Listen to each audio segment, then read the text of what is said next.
Awal Januari 2025 ini muncul rumor kalau Amerika Serikat berencana menyerang fasilitas nuklir Iran. Hal ini terungkap dalam laporan portal berita Axios yang diterbitkan pada Kamis 2 Januari 2025 dengan mengutip 3 sumber yang mengetahui masalah itu. Isi berita itu menulis penasihat keamanan nasional AS Jake Sullivan telah mengajukan rencana kepada Presiden Joe Biden terkait kemungkinan serangan terhadap fasilitas nuklir Iran. Serangan ini dapat dilakukan jika Iran terus memperkaya uraniumnya hingga 20 Januari 2025 yang merupakan hari terakhir Joe Biden menjabat sebagai Presiden Amerika. Dalam pertemuan itu, Joe Biden dan tim keamanan nasionalnya membahas berbagai opsi dan skenario. Tetapi pertemuan itu memang tidak ditujukan untuk menghasilkan jawaban ya atau tidak. Seorang pejabat Gedung Putih juga memaparkan kalau pertemuan itu tidak didorong oleh informasi intelijen baru. Pejabat itu berkata pertemuan tertutup itu merupakan bagian dari perencanaan skenario yang bijaksana dan bukan dimaksudkan untuk melakukan serangan. Ia menambahkan tidak ada perkembangan baru yang memicu untuk menggelar lagi pertemuan semacam itu. Seorang sumber lain mengatakan tidak ada diskusi lanjutan di Gedung Putih terhadap kemungkinan tindakan militer terhadap fasilitas nuklir Iran. Namun jika benar dilakukan, Joe Biden disebut akan mengambil tindakan yang sangat beresiko. Sebab jika serangan terjadi di periode akhir jabatan Biden bisa menjadi bukti perkataannya bahwa ia tak akan membiarkan Iran mengembangkan senjata nuklir. Namun ia juga sama saja menyerahkan masalah baru kepada penerusnya, dalam hal ini adalah Donald Trump. Di sisi lain, sejumlah ajudan Biden termasuk penasehat keamanan nasional AS Jake Sullivan mengakui posisi Iran yang makin melemah. Dalam sebuah konferensi pers pada Kamis 12 Desember 2024, Jake tak menampik jika Timur Tengah sedang mengalami pergeseran kekuatan yang signifikan. The balance of power in the Middle East has changed significantly and not in the way that Sinwar or Nasrallah or Iran had planned. We are now faced with a dramatically reshaped Middle East in which Israel is stronger, Iran is weaker, its proxies decimated, and a ceasefire that is new and will be lasting in Lebanon that ensures Israel's security over the long term. Sullivan percaya bahwa melemahkan pertahanan udara Iran serta melemahkan sekutu Teheran di kawasan dapat meningkatkan peluang keberhasilan serangan dan mengurangi resiko serangan balasan. Namun rencana soal serangan ke fasilitas nuklir Iran ini rupanya sudah pernah disinggung oleh Donald Trump saat masa kampanye Oktober 2024 lalu dengan menggunakan tangan Israel. Saat itu Trump meyakini bahwa Israel seharusnya menyerang fasilitas nuklir Iran.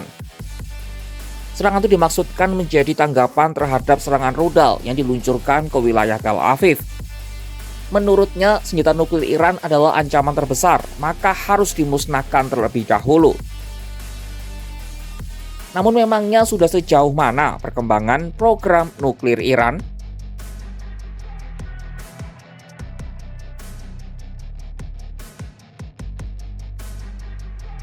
Program nuklir Iran mengalami kemajuan drastis selama masa jabatan Presiden Joe Biden. Kemajuan ini membuat Iran menjadi negara ambang batas nuklir secara de facto. Teheran sudah meningkatkan pengayaan uraniumnya hingga tingkat 60%. Untuk dapat membuat bom nuklir, suatu negara perlu melakukan pengayaan uranium hingga ke angka 90%. Adapun Badan Tenaga Atom Internasional memperkirakan Iran dapat membuat hingga 4 bom nuklir. Perkembangan nuklir Iran ini turut mendapat sorotan dari Uni Eropa. Presiden Perancis Emmanuel Macron menggambarkan Teheran sebagai tantangan strategis dan keamanan utama bagi Perancis dan Eropa. Emmanuel Macron menyebut upaya pengayaan uranium Iran mendekati titik yang tidak bisa kembali. Langkah itu dipandang tidak sejalan dengan isi kesepakatan yang ditandatangani pada tahun 2015.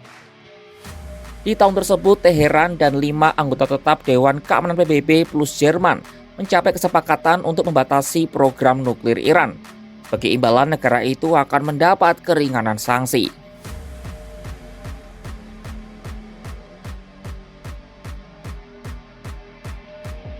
Iran selama ini membantah niatan untuk membuat bom nuklir. Meski begitu, tekanan yang besar terhadap mereka dan proksi-proksinya berpotensi mengubah doktrin nuklir mereka. November 2024 lalu, Iran mengancam akan membuat dan menggunakan senjata nuklir untuk menghadapi ancaman dari luar. Bahkan Teheran mengaku siap untuk mengubah doktrin nuklirnya untuk menggerakkan produksi senjata nuklir. Ancaman ini diungkap oleh Kepala Dewan Strategis untuk Hubungan Luar Negeri Iran, Kamal Kharasi. Ia juga menegaskan kalau negaranya sudah siap berperang di tengah spekulasi soal rencana serangan balasan Iran ke Israel. Meski begitu, Iran tak ingin mengeskalasi konflik dan menyebut respon mereka akan sangat tergantung dari tindakan yang diambil oleh Israel. Kharasi juga menjelaskan kalau Teheran secara teknis memiliki kemampuan untuk memproduksi senjata nuklir. Namun kemampuan itu tertahan oleh fatwa alias keputusan agama yang dikeluarkan oleh pemimpin tertinggi Iran, Ayatollah Ali Khamenei pada tahun 2000-an. Tetapi fatwa ini bisa berubah jika Iran mendapat ancaman dari luar. Ancaman nuklir Iran benar-benar menjadi perhatian serius dari Gedung Putih. Washington bahkan sempat terpikir untuk menyerang fasilitas nuklir Iran. Penyebabnya apalagi kalau bukan terus berkembangnya pengayaan uranium Teheran. Di lain sisi, Iran terus membantah mereka berencana membuat bom nuklir, meski bisa saja mengubah fatwa jika situasinya memungkinkan. Seperti apa hubungan AS-Iran di masa akhir pemerintahan Biden dan periode Trump kelak? Saksikan perkembangannya hanya di kanal YouTube Kompas.com.